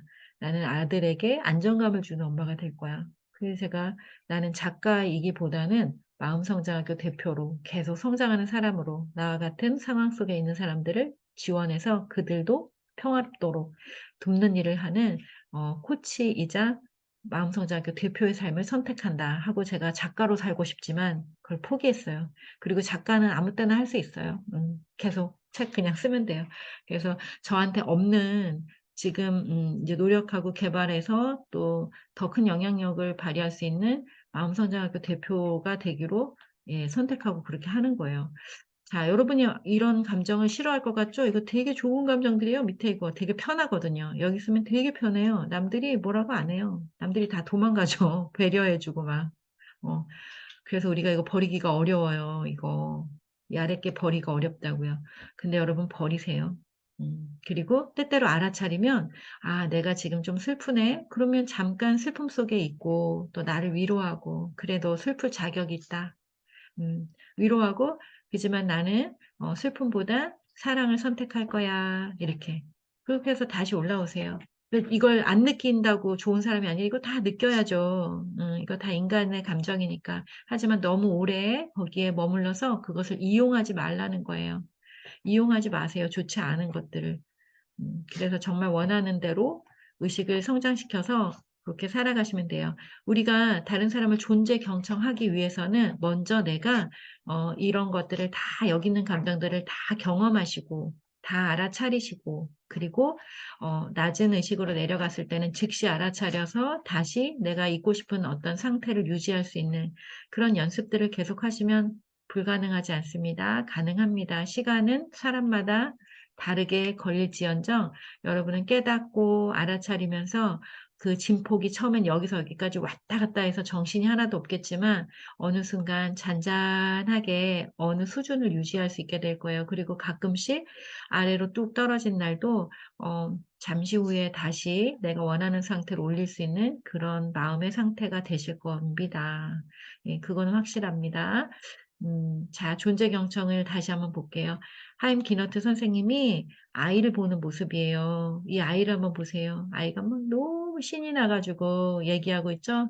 선생님과 아이의 눈동자가 마주치면서 이 주변에 있는 어떤 것도 의식하지 않고 오로지 한 존재가 다른 존재에게 굉장히 집중하고 있는 모습을 볼 수가 있어요. 너무 집중해 가지고 그 흑백 사진을 보고 있는 저도 빨려 들어갈 것 같아요. 여러분은 자녀를 이렇게 보고 있나요? 눈을 보고 부드럽고 온유한 목소리로 인정과 응원의 마음을 전한다. 지금 여기에 집중한다. 그가 당신에게 얼마나 소중한 존재인지를 알게 한다. 나는 당신을 있는 그대로 인정하고 존중하겠습니다. 나는 당신을 있는 그대로 인정하고 존중하겠습니다. 여러분이 자녀를 볼 때 있는 그대로 인정하고 존중하면서 네가 나에게 얼마나 소중한 존재인지 알아? 이 마음을 늘 전해 주셔야 돼요. 그걸 계속 입으로 하면 애들이 짜증 내는데 마음 안에 그걸 간직하고 그 모습으로 그 마음으로 아이를 봐주시면 돼요. 그러면 우리는 아이의 모든 행동을 어 받아들이고 또 다 인정할 수는 없지만 그 아이의 감정들, 소망들을 받아들이고 함께 기뻐해 줄 수 있어요. "엄마 나 발레리나 될 거야. 나 피아니스트 될 거야." "야 너 그래 가지고 그게 되겠냐?" 이런 얘기를 안 한다는 거죠. "오 그래 우리 딸 피아니스트 될 거야. 발레리나 될 거야. 멋진데 어떻게 그런 소망이 생겼어?" 이러면서 귀 기울이고 호기심을 갖고 함께 할 거예요. 그리고 어떻게 하면 그런 것들을 배울 수 있는지 같이 또 얘기를 나눌 거예요. 돈 걱정하지 마시고요. 돈 걱정 안 해도 열정과 열망이 있는 사람들에게 기회가 찾아오기가 쉬워요. 네. 요즘에 여러 기관에서 도움을 받을 수도 있고 어 그래서 아이의 꿈을 꼭 돈으로 다 해결하려고 하지 마시고 돈이 없어도 아이는 꿈을 꿀 수 있어요. 그리고 우리는 그 소망과 함께 기뻐해 줄 수가 있어요. 잊지 마시기 바랍니다. 아기가 태어나는 그 순간 작고 연약한 존재인 그 아이를 바라보면서 우리는 존재 경청을 다 경험했어요. 누구나 다. 그리고 사랑하는 사람을 만났을 때 다 존재 경청을 이미 경험했어요. 주변이 흐릿해지면서 오직 하나의 존재만 내 눈에 들어왔던 순간, 그것을 우리가 다시 기억해서 의식하면서, 이제는 의식하면서 그것을 해보자는 거예요. 아마 이때는 무의식 상태에서 이렇게 했을 거예요. 무의식. 무의식 상태에서 이렇게 했기 때문에 그게 뭔지도 모르고 홀려서. 근데 그건 존재 경청이 아니에요, 사실은. 존재 경청은 의식하는 거예요. 이 세상의 모든 존재보다 당신이 가장 귀하고 소중합니다를 인식하면서 대화하고 마음을 나누는 거예요. 그런데 그것이 불가능한 상황에서 살아가고 있는 사람들이 많아요. 아무도 나를 봐주지 않고 혼자 외롭게 스핑키처럼 비가 오는 날 사막 한가운데를 혼자 걷고 있는 어떤 사람처럼 살고 있는 사람들도 많죠. 저도 역시 그랬으니까요. 근데 그런 순간만이 결국 인간을 위대하게 만들고 그런 순간만이 한 인간을 또 다른 존재로 변형시켜요. 만약에 저에게 그런 시간이 없었다면 저는 지금과 같은 삶을 살고 있지 않겠죠. 근데 여러분이 만약에 아무도 나를 봐주지 않아 너무나 외롭고 힘들어라고 한다면 지금이야말로 내가 나를 온전히 새롭게 바라볼 수 있는 시간이다 생각하세요. 거울을 보세요. 거울 속에 있는 나를 보세요. 그리고 나에게 눈을 맞추세요. 그러면 오만 가지 생각들이 다 올라올 거예요. 내가 나를 비난하는 말, 내가 나를 불쌍하게 생각하는 말, 여러 가지 말들이. 그리고 믿지도 않으면서 막 믿는 척 응원하는 말까지. 근데 그 시간이 지나고 나면 그 소리를 다 들어주세요. 있는 그대로. 그러고 나면 그 시간이 지나고 나면 아무 생각이 떠오르지 않고 그저 내가 나를 보는 게 반갑고 기쁘고 좋은 순간이 올 거예요. 편안해지는 순간. 반갑고 기쁜 것도 조금 오바죠. 뭐 맨날 보는 내가 반갑고 기쁘겠어요. 근데 그냥 편안해지는 순간이 있어요. 마음속에 소리가 조용해지고 아무 생각이 안 오고 그냥 조용하고 그냥 내가 나를 좋아하는 순간이 올 겁니다. 여러분이 여러분을 좋아하게 되면 자존감 따위는 신경 쓸 필요가 없어요. 당연히 자존감이 높은 상태가 되죠. 자존감을 높이는 가장 강력한 방법은 누군가 나를 봐주는 친절하고 안전한 좋은 대상들을 갖는 거.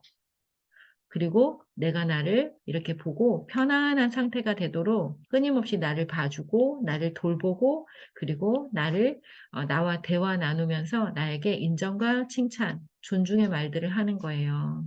아주 쉽죠? 네, 아주 쉬워요. 어렵지 않습니다. 그리고 우리가 때때로 자녀를 양육하고 키우다 보면 어느 순간 내가 뭘 가르칠 수 없는 상황이 있어요. 내 말이 먹혀 들어가지가 않고 우리 사이에 대화가 잘 안 되기도 하고 그럴 때 우리가 할 수 있는 게 바라봄이에요, 바라봄. 마주 보는 거는 안 될 수 있어요. 자녀가 청소년이 되고 성인이 되어서 엄마의 눈도 봐주지도 않고 서로 대화가 안 되고 어느 순간 단절되고 그럴 때 회복을 위해 우리가 할 수 있는 게 바라봄이에요. 나는 너를 있는 그대로 인정하고 존중한다 하고 바라보세요. 그렇게 바라보다 보면 어느 순간 둘 사이에 에너지가 바뀌어요. 에너지가 바뀌면 어떻게 돼요? 에너지가 바뀌면 자연스럽게 바라보기가 편해져요. 그리고 어느 순간 아이가 안기게 돼요. 그런 기적을 한번 경험해 보시기 바랍니다. 바라볼 수 있어요. 아무것도 가르칠 수 없는 상황이라면 정서적 유대를 만드는 것이 먼저다. 그 바라봄이 여러분에게 정서적 유대를 만들어 줄 거예요. 아이는 존중받는다는 느낌을 가질 때 자존감이 회복되며 다른 사람을 진정으로 존중할 수 있다. 부모에게 존중받는다고 느껴야 아이가 부모를 존중할 수 있어요. 여러분이 지금 해야 될 거는 "너 왜 취직 안 하니? 너 왜 빨리 그렇게 안 하니? 넌 도대체 언제 책임감 있게 행동할 거야? 엄마 말은 언제 들을 거야?" 안 들어도 돼요, 엄마 말을. 애들이 엄마 말을 안 들어도 된다고요, 중학교 이후에는. 자기 생각대로 해도 돼요. 그런데 들어주는 거예요. 애들이 되게 착한 거예요. 어. 근데 안 듣는다고 하지 말고 엄마 말을 아마 10 가지 듣는데 한 2 가지 안 들을 거예요. 10 가지는 들을 거예요. 근데 한 2개 안 들을 거예요. 그러면 들을 때 고마워야죠. '이런 기적이 일어나다니. 안 들어도 되는데 내 말을 10 개나 듣다니.' 이렇게 하면 좋겠어요. 그래서 우리가 해야 될 건 정서적 유대를 만드는 거, 존중하는 거랍니다. 여러분은 어떤 사람이 되고 싶으세요? 어떤 엄마가 되고 싶으세요? 사랑을 주고 사랑을 받는, 사랑을 이렇게 전하는 그런 부모가 되시기를 바라요. 네, 우리는 코칭에서 뭐 이런 거 하는데요. 여러분도 한번 오늘 밤에 한번 생각해 보세요. '나는 어떤 부모가 될 것인가? 나는 이런 양은 냄비 같은 엄마인가? 이런 포근한 이불 같은 엄마인가? 여러분은 또 어떤 엄마인가? 어떤 부모인가?' 한번 해 보시고요. 기록을 한번 해 보시기 바랍니다. 자, 이렇게 간단한 코칭의 방법이 아주 파워풀하게 우리에게 작용할 거예요. 오늘 이 시간 이후에 한번 써서 어딘가에 탁 붙여 놓으세요. 그리고 잊어버리지 않고 '아 내가 이런 엄마지.' 하고 스스로에게 자꾸 상기시키세요. 자, 오늘 존재경청에 대해서 제가 좀 안내를 했어요. 존재경청은 끝도 없이 여러 가지 이야기를 할 수 있을 것 같아요. 근데 오늘 이제 짧게 존재경청을 나눴는데 여러분은 존재경청자로 어떤 모습으로 살아가고 싶으신지 여러분의 이미지를 이제 한번 그려보시고 저는 동의하신다면 여러분이 동의하신다면 오늘 존재경청자 선언문을 한번 있는 곳에서 읽어보시길 바래요. 우리는 부모이고 엄마이면서 또 좋은 리더가 되고 싶은 그런 사람들입니다. 자기 이름을 넣어서 여기다 한번 써서 읽어볼게요. 나 김은미는 존재경청자 선언문. 나 김은미는 삶의 어떤 순간 속에 있을지라도 존재경청자로 살며 세상의 빛을 더하겠습니다. 자, 오늘 날짜도 읽으시고요. 삶의 어떤 순간은 뭘 얘기하냐면 여러분이 힘들어지거나 자식이 그렇게 아까 뿌르퉁한 스핑키처럼 화를 내고 있거나 또 관계가 너무 힘들어져 있거나 경제적으로 어렵거나 어떤 상황이든지 여러분이 존재 경청자로 살아있다면 먼저는 여러분 자신을 구할 것이고 여러분의 자녀에게 아주 든든하고 안전한 그런 부모 역할이 될 것이고 그리고 세상에 좋은 기운을 전하는 그런 리더로 살게 되실 거예요. 단지 내가 나를 존재 경청하는 것만으로도 내가 나를 존재 경청할 수 있어야 다른 사람들도 존재 경청을 할 수가 있습니다. 여러분이 존재 경청자 선언서를 읽으셨다면 존재 경청자로 살아가게 되신 것을 축복합니다. 자, 요거는 마지막 메시지인데요. 한번 읽어볼게요. 여러분들 읽어보세요. 나는 보고 듣고 생각하며 말하고 뭐든지 할 수 있는 존재다. 나는 생존할 수 있는 방법을 알고 있으며 다른 사람과 가까이 지낼 수 있다. 나는 나 자신의 주인이기 때문에 나는 나를 움직이게 할 수 있다. 나는 나이고 나는 괜찮다. 여러분이 여러분이고 여러분이 괜찮은 것처럼 여러분의 자녀는 자녀이고 그들은 그들 그대로 지금 그대로 괜찮습니다. 자, 오늘 강의가 도움이 되셨을까요? 여러분의 질문 중에 제가 몇 가지를 다 그 사례를 얘기할 때 좀 다 담아서 했어요. 그런데 그래도 이제 바쁘신 분은 나가시지만 제가 30분까지 한번 여기 있는 것 중에 몇 가지는 얘기를 드릴게요.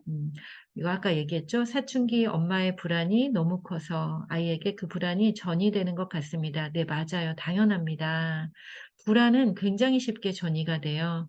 엄마의 자존감이 불안한 채로 사춘기 아이와 어떻게 건강하게 이 시기를 보낼 수 있을까요? 제가 아까 알려드렸죠? 엄마는 왜 계속 불안을 고집하시나요? 불안을 버리세요. 나는 이제 불안한 것을 아이에게 영향을 주지 않기로 선택한다라고 하시고요.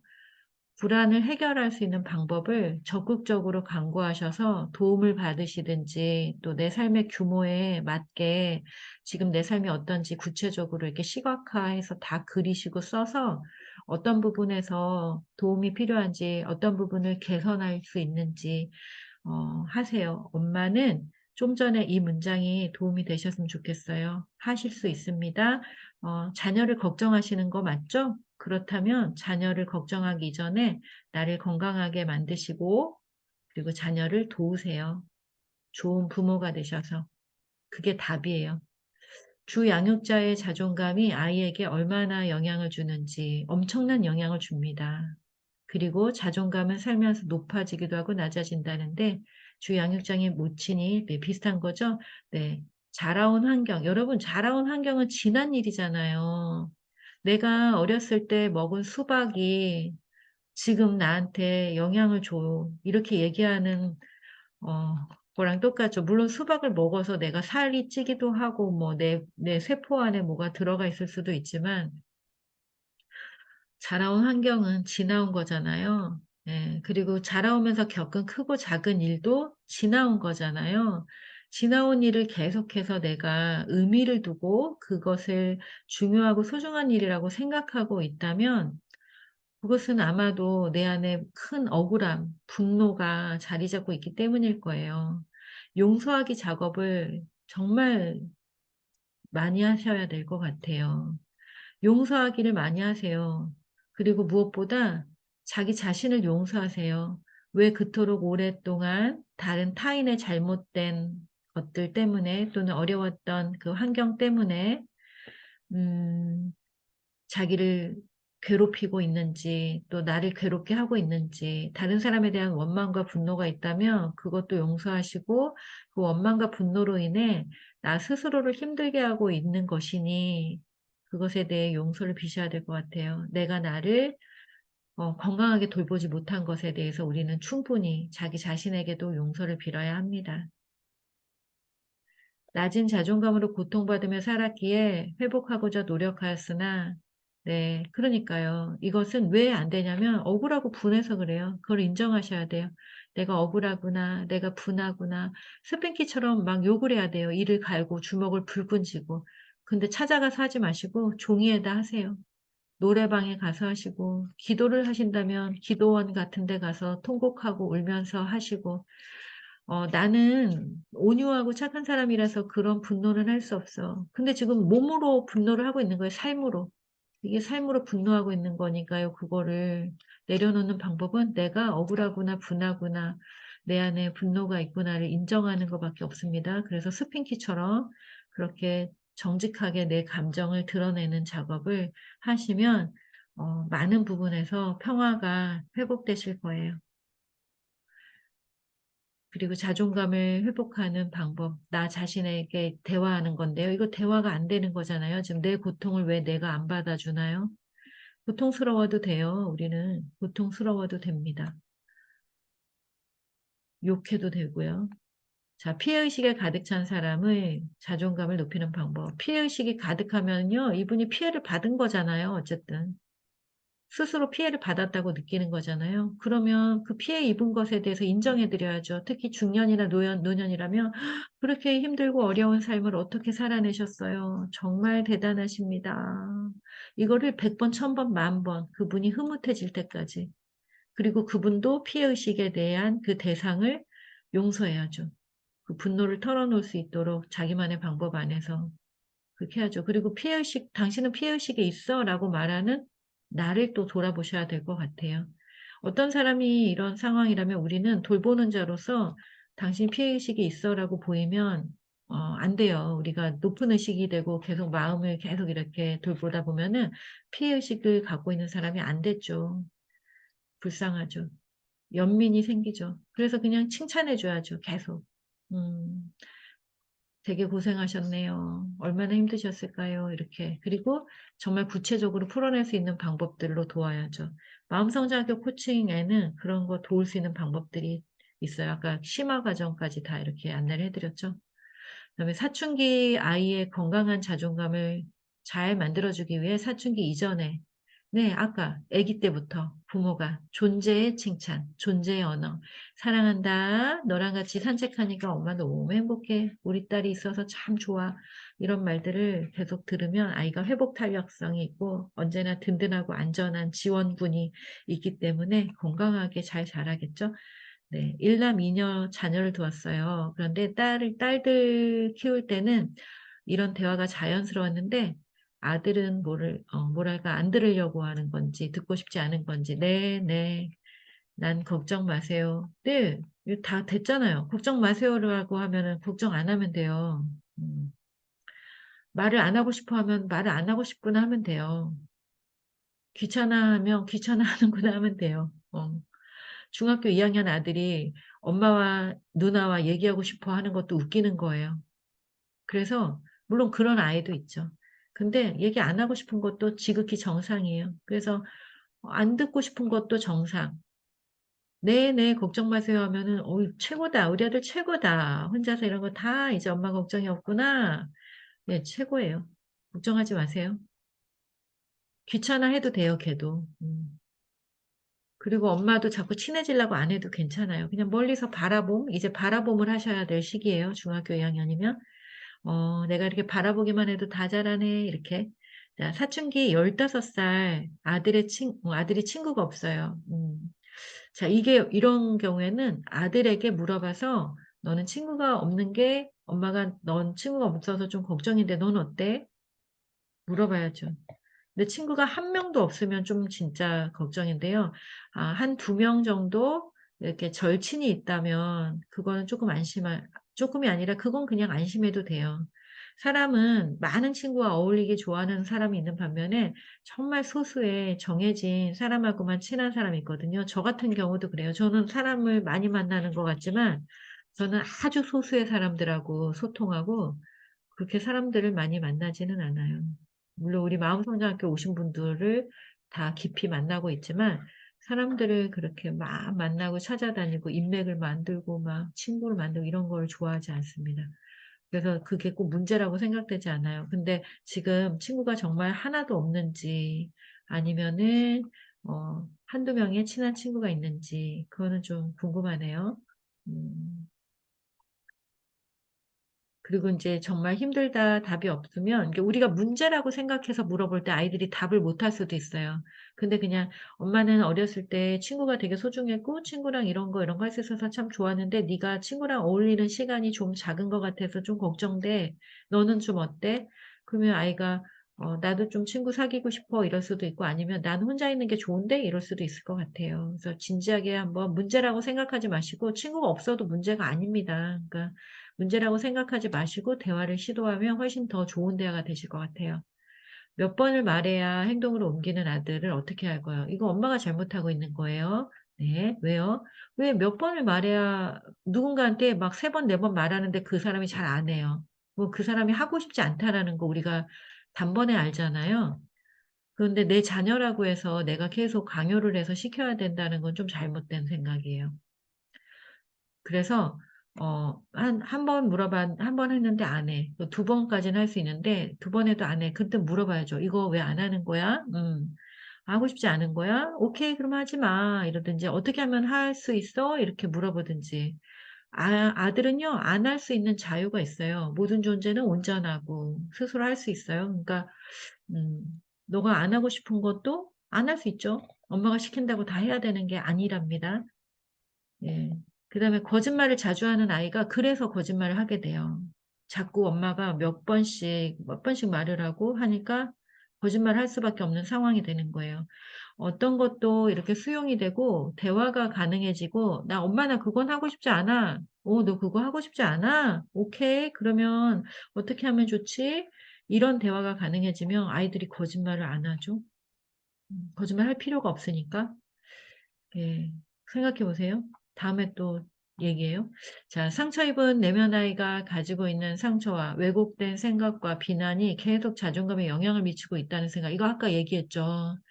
자기가 상처 입었다라고 계속 생각하고 살고 있기 때문에 그 상처를 준 대상들에 대한 용서의 작업, 그리고 억울하고 분한 인생을 살고 있는 자기 자신에 대한 용서의 작업, 그리고 정말 원하는 게 이렇게 비난하면서 인생을 지금 40 살이 넘도록 50 살이 되도록 이렇게 살 건지 멈출 건지를 스스로 선택하는 그런 지혜, 이런 것들이 우리에게 필요합니다.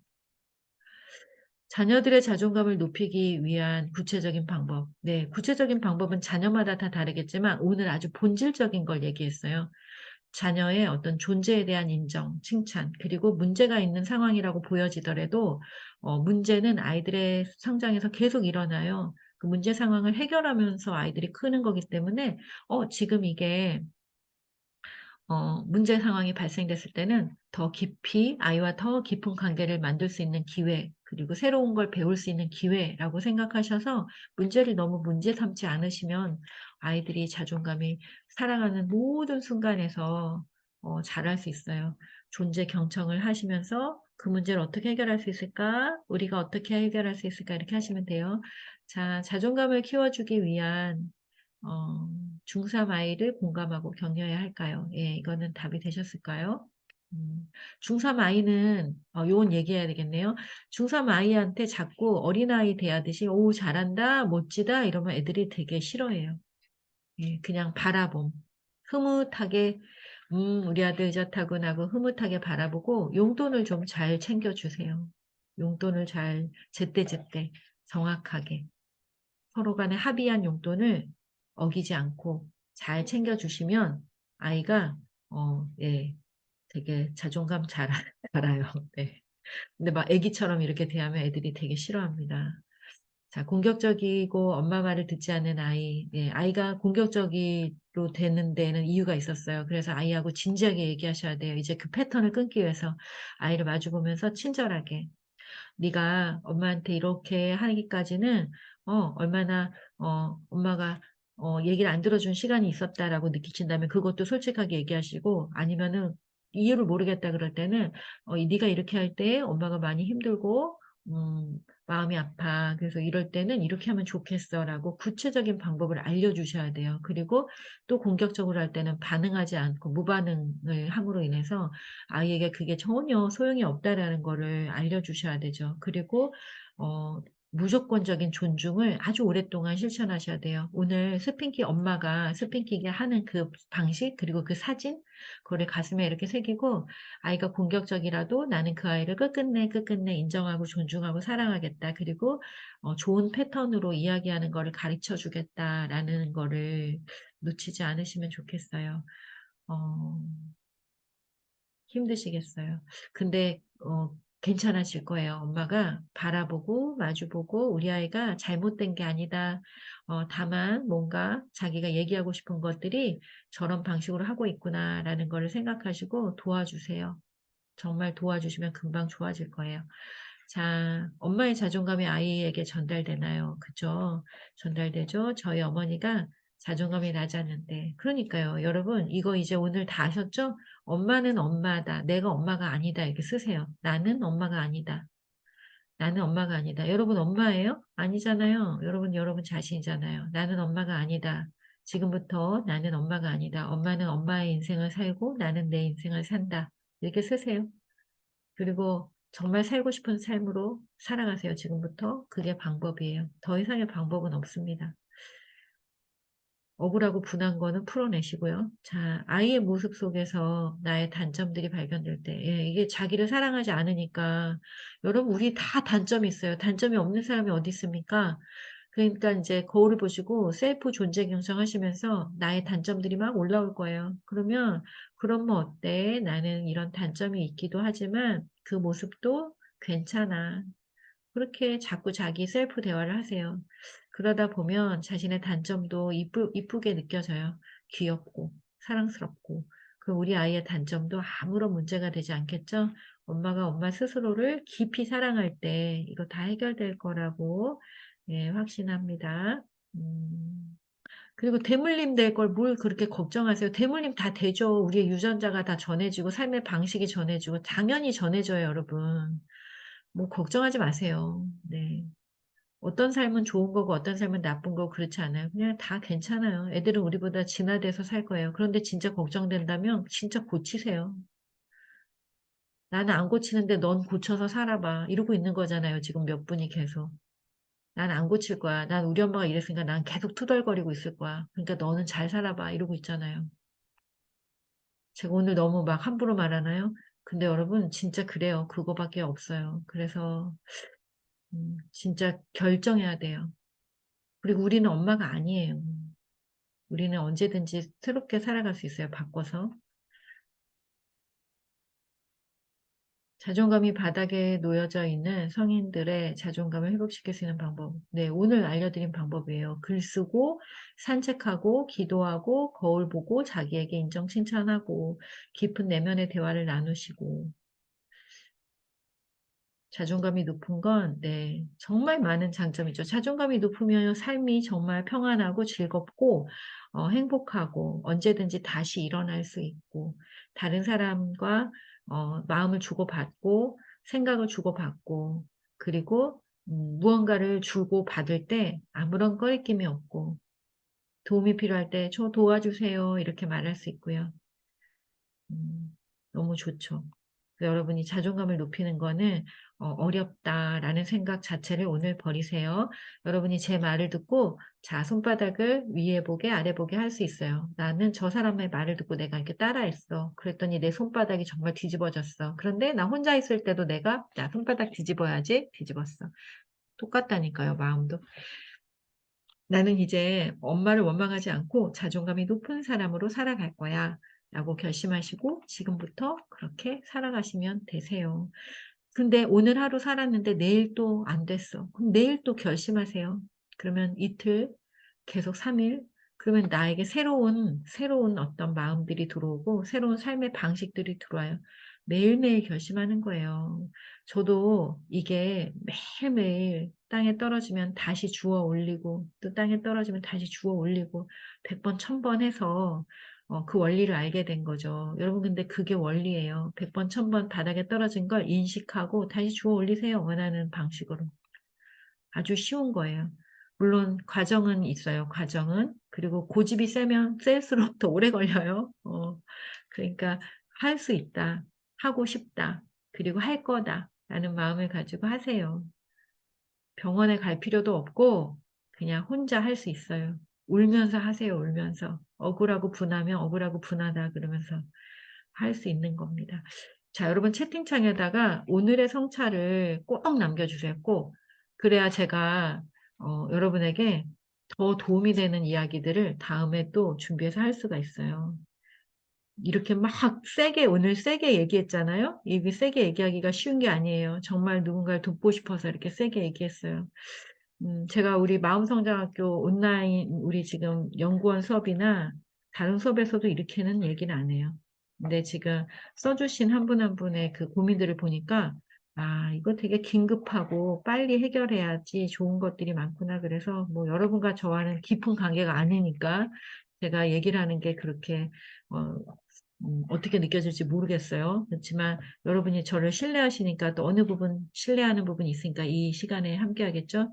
그래서 저는 제 사명을 걸고 목숨을 걸고 저를 미워하든지 어쩌든지 목숨을 걸고 오늘 얘기했어요. 그러니까 우리 같이 고칩시다. 우리 같이 당당하고 자존감이 높은 엄마로 그래서 아이들에게 사랑을 듬뿍듬뿍 주는 그런 엄마가 되기로 오늘 즉시 고쳐서 즉시 하세요. 근데 내일 또 안 됐어. 그럼 우세요. 안 됐어. 그리고 또 결심하세요. 그리고 또 하세요. 또 안 됐어. 또 우세요. 내가 왜 안 될까 하고 어, 원망도 하고 분노도 하고 그리고 다시 또 하세요. 그게 방법이에요. 자, 여러분 이제 마칠 시간인데요. 우리 단톡에다가 성찰글을 이렇게 쭉 써주시고 그리고 내일까지도 쭉 써주세요. 오늘 늦으셨으면. 근데 오늘의 그 따뜻한 감성으로 써주시면 더 좋을 것 같아요. 그래요. 고맙습니다. 네. 자, 그래요. 제가 이거 영상을 유튜브에다 올릴 거예요. 근데 유튜브에다 자꾸 올리면 실시간으로 오시는 분들이 또 안 오실 것 같은데 실시간으로 오시는 분들이 있기 때문에 이렇게 열정과 사랑과 막 따끈따끈한 이런 어, 말들이 나올 수가 있는 거예요. 여러분이 신청서도 작성해 주시고 거기에 고민도 써 주시고 그래서 이제 우리 강의가 만들어지는 거예요. 그래서 유튜브에 이렇게 공유할 때는 또 좀 잘라서 공유하기도 하니까 여러분이 실시간 참여할 때 신청서 작성하시고 그리고 마음성장 실천 공부방에서 함께 또 성찰도 나누시고 이러면서 성장하면 좋겠습니다. 자, 오늘 여기서 마칠게요. 얘기 끝까지 들어주셔서 늦은 시간까지 끝까지 들어주셔서 너무너무 감사하고요. 그리고 저는 또 다음 시간에 좋은 내용으로 만나도록 하겠습니다. 고맙습니다. 감사합니다. 네. 우리 편안한 시간 되세요. 아, 그러셨어요. 감사해요. 선물 받았다고 하시니 너무 감사하네요. 장명 선생 오늘 처음 뵀는데, 우리 단톡에 들어와 계시죠? 거기다가 성찰글을 어떤 점에서 도움이 되셨을까? 저는 잘 모르겠어요. 오늘 하면서도 내가 이렇게까지 얘기해서 우리 선생님들 또 상처받는 거 아니야? 막 이런 마음이 들지만, 우린 엄마니까 다 할 수 있어요. 그래서 막 그냥 얘기했어요. 그러니까 뭐가 좀 섭섭하셨거나 그러면 또 얘기해 주시면 제가 다음에는 또 그걸 또 다독다독 하는 강의를 만들어서 같이 할게요. 오늘은 결단하는 시간으로 그렇게 했습니다. 자, 문 닫을게요. 네, 고맙습니다. 네, 그래요. 이제 나가게 할게요. 네.